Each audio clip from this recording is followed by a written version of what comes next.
For us, excavators are a processing tool.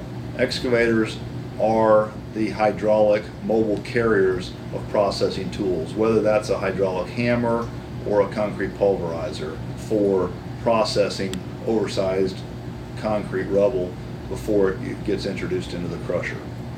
We have a fleet of PC400s, newer PC360s, fitted with some size appropriate tool that we use for processing. We'll give it a little bit of extra nibble or munch in order to get a big piece of rebar out of there, a base plate, something like that, just because it expedites the crushing process downstream. Komatsu equipment has proven to be the most reliable equipment we've ever owned.